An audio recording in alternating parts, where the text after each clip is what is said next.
Жалын Мұратбекович, бұл мыйзам долборуңуз колдойбуз. Бұл жакшы мыйзам долбор. Бұл эми концепциясын алып келип атасыздар бұл жерге. Экинчи окууга да сунуштарды беребиз. Ошол экинчи окууга чейин бұл мыйзам долбору мындан жок дегенде 1 жыл мурда келсе да жакшы болмок да. Эмне себептен кечиктирип атасыңар ушуну? Негизи бул мыйзамды биз ушул 2 жылдан бери иштеп жатканбыз. Ар кандай форматта болчу, мурун инвестициялык кодекс жазайбыз деген ушундай ойлор болгон, анан бүгүнкү күндө ушул мыйзам келип чыкты да. Себеби эми бир эле бул сиздердин куралыңыздар да, ушул мыйзам менен иш алып барасыздар да. Анан ушул өзүңүздөрдүн иш тартибиңиздерди 2 жыл карасаңыздар, анда кандай болот дальнейший ишиңиздер? Биринчи кезекте мыйзам менен бекитип алып, тартипти түзүп алып туруп анан иш алып барышыңыздар керек да. 2 жыл только мыйзам менен жүрсөңүздөр, анда 2 жылдан бери кайсы мыйзам менен иштеп аттыңыздар? Бүгүнкү күндө мыйзам иштеп аткан мыйзамдагы мындайча айтканда практикалык жүздө дагы жакшы жыйынтыктарды көргөздү. Бул тагыраак айта турган болсок, ошол иштеп жаткан мыйзамдын алкагында 11-чи пунктуна ылайык инвестициялык келишимдерди министрлер кабинети инвестор менен түзүүгө укуктуу. Бирок негизи 20-жылга чейин бир дагы инвестициялык келишим кол коюлган эмес да. Бүгүнкү күндө 20-дан ашуун инвестициялык келишимге кол коюлуп, мындайча айтканда практикалык жүздө иштеп жатат азыркы мыйзам. Бирок мындайча айтканда замандын талабына ылайыкташтыралы деп, заманбап мындайча айтканда терминологияны киргизели деп биз ушул 2 жылдан бери негизи бул мурун инвестициялык кодекс болчу, анан ошондуктан негизи биз өзгөрткөнүбүзгө байланыштуу ушундай убакыт кетип калды да. Бирок бул негизи абдан комплекстүү анализ жасалып, бүткүл биздин бизнес ассоциациялар менен иштелип чыккан долбоор да. Анан ушул негизи бул мыйзамдын бирден бир мындайча айтканда артыкчылыгы, биз бүт эле инвестициялык келишимдердин баарын эле министрлер кабинетинин чечими менен кабыл алынат дегенден артка кетип жатабыз да. Биз азыр мэрлерге, акимдерге эгерде 100 миллион сомдон 200 миллион сомго чейин болсо, шаарлардын мэрияларына укук берип атабыз. Ошол инвестициялык келишимди сиздер өзүңүздөр кол коюп эле кетип бериңиздер депчи.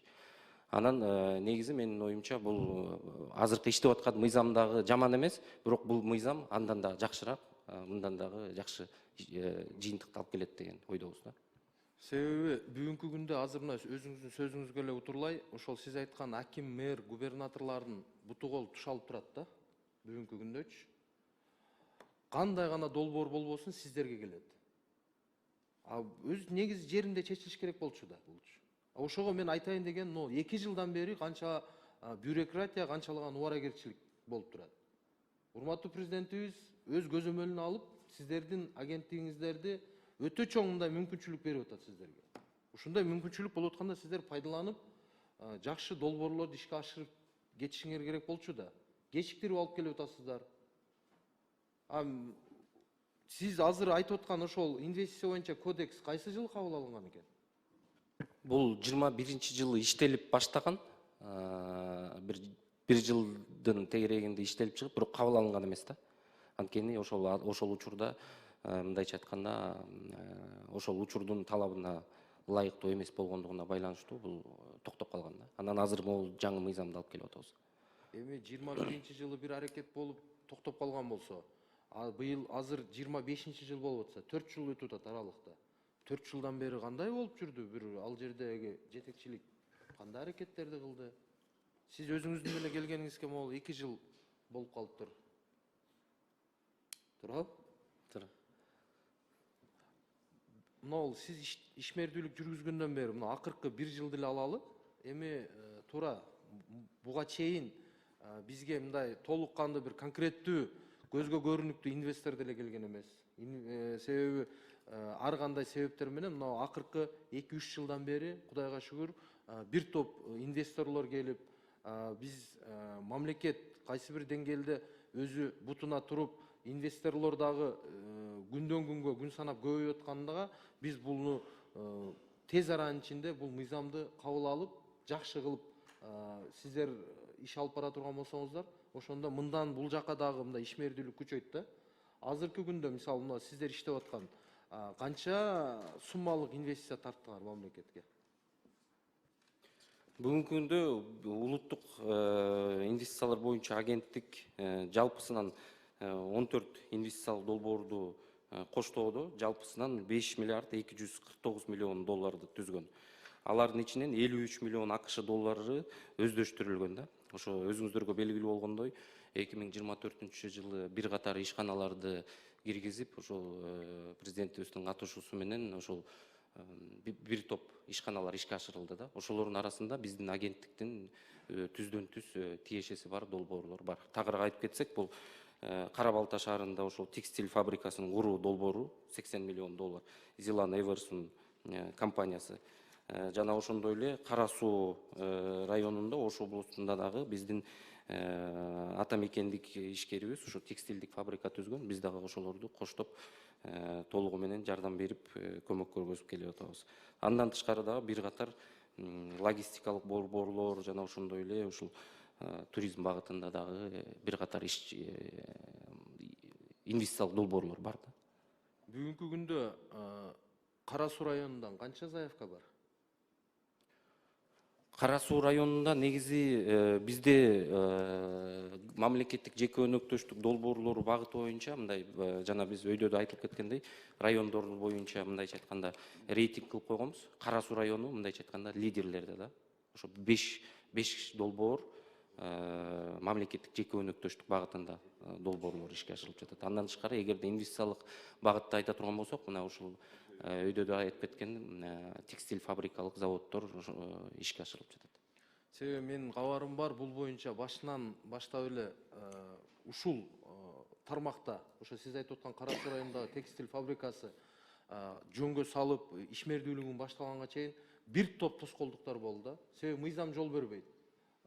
Жергиликтүү администрация, аким өзү толук кандуу иш алып бара албайт. Сиздерге келет. Сиздерден мисалы элементарный бир кемчиликтер болуш үчүн кайра кайтарылат. Ошентип бир 2 жылдын аралыгында чуркап жүрүп, араң эми иш баштап атат да. Бул бир гана пример гана. Ага окшогон мисалы канчалаган ишкерлер күтүп турат, иштейли деп. Только мыйзам жол бербей атат да. Ошондуктан мен айтайын деген сунуш катары албетте экинчи окууда дагы сунуштарыбызды берип, биргеликте иш алып барабыз. Бирок бул кандай гана маселе болбосун, аким, губернатор, айыл өкмөттөр сиздердин артыңыздардан чуркап жүрө бербей, мисалы жерлерде сиздер дагы барып түшүндүрүү иштерин жүргүзүп, алар менен мындай биргеликте иш алып барышыңыздар керек да. Бир эле акимге же губернаторго керек эмес да бул. Кандай маселе болбосун, ошол жердеги жасалып аткан жумуштардын жыйынтыгы келип туруп, сиздердин өзүңүздөргө результат, сиздердин ишмердүүлүгүңүздөр бул жака. Сиздер түзмө-түз ошол жерге кызыктар болушуңуздар керек да өзүңүздөр. Биз негизи ошо жыл сайын сиз туура айтып кеттиңиз, ошол негизи жергиликтүү өз алдынча башкаруу органдарынын, акимияттардын, облустагы өкүлчүлүктүн, аппараттын кызматкерлеринин потенциалын жогорулатуу максатында жыл сайын 3-5 бир 3-төн 5ке чейин бир семинарларды өткөтүп турабыз да. Баардыгын Бишкекке алып келебиз дагы. Бишкектен ошол 2 күндүк, 3 күндүк семинар мамлекеттик жеке өнөктөштүк багыты боюнча, инвестиция багыты боюнча баардык жаңы заманбап технологиялар менен мындайча айтканда тааныштырып өтөбүз да. Анан менин оюмча бул дагы бир жакшы бир натыйжасын жакынкы учурда берип, ошо буюрса регионалдык активдүүлүк дагы жогорулайт го деген ойдобуз да. Мамлекеттин өнүгүшүнө эми биринчи кезекте ушул ишкерлер, бизнесмендер салык төгүп, бажы төлөмүн төлөп, бюджетти толтурат да негизи. Ошого үчүнчү тарап бул инвестор. Канчалык инвестор көп келе турган болсо, ошондо мамлекет батыраак өнүгөт. Ошого мисалы сиздер түзмө-түз шарт түзүш керек. Сиздер бүгүнкү күндө ошол өнүккөн өлкөлөрдүн кайсы өлкөлөрдүн практикасын алып атасыңар? Инвесторлор менен иштеш боюнча, жеңилдетилген шарттар боюнча барбы сиздерде мисалы бир эки атап кете турган, мисалы Азиядабы же болбосо өнүккөн Европа өлкөлөрүнөнбү? Бир мындай практикаларды аласыңарбы силер дагы окууларга барып, өзүңүздөрдүн специалисттериңиздерди жөнөтүп, өзүңүздөр окуйсуздарбы? Ооба, биздики ушул улуттук агенттиктер, инвестиция боюнча улуттук агенттиктердин дүйнөлүк ассоциациясы бар. Биз ошол дүйнөлүк ассоциация менен биргеликте жыл сайын өзүбүздүн кызматкерлерибизди ошол жерге жөнөтүп, мындайча айтканда пикир алмашуу жана ошондой эле тажрыйба алмашуу болуп жатат да. Андан тышкары биз деген ушул ар бир мамлекет менен эле, мисалы Венгриянын инвестициялык агенттиги абдан өнүккөн, Ирландияныкы, жана ошондой эле Малайзияныкы, Кореяныкы, ушул мамлекеттердин мындайча айтканда потенциалы абдан жогору да. Мисалы Ирландиянын эмеси инвестициялык агенттигинин 80% кызматкерлери чет мамлекетте иштешет. Ал жакта жанагы фронт офис деп туруп, алдыга чыгарып коюп туруп, ошол жактан инвестицияларды тартып келет да. Бара-бара бизде дагы мына бүгүнкү күндө өзүңүздөргө белгилүү болгондой жанагы соода өкүлдөрү ачылып, алар дагы инвестиция тартууга жакшы шарттарды түзүп атат. Мына Кытайда бар, Москвада бар, жана ошондой эле Турцияда бар. Алар ошол соода багытында дагы, инвестиция багытында дагы жакшы иш алып барып, бизге мындайча айтканда инвесторлорду алып келип берип атат да. И сөзсүз түрдө биз дагы ошол мамлекеттер менен тажрыйба алмашуу жана ошондой эле өзүбүздүн потенциалыбызды жогорулатып жатабыз. Рахмат чоң. Өзү негизи эми сырттан эле инвесторду карап отуруп эле бизде дагы канчалаган күчтүү ички инвесторлор дагы бар. Ошолор менен дагы тең ата сүйлөшүп, шарттарды түзүп берсеңер, Кудай кааласа дагы жумушуңар алдыга жылат. Чоң рахмат. Рахмат. Жарайт. Рахмат, Ашер Абдуллович.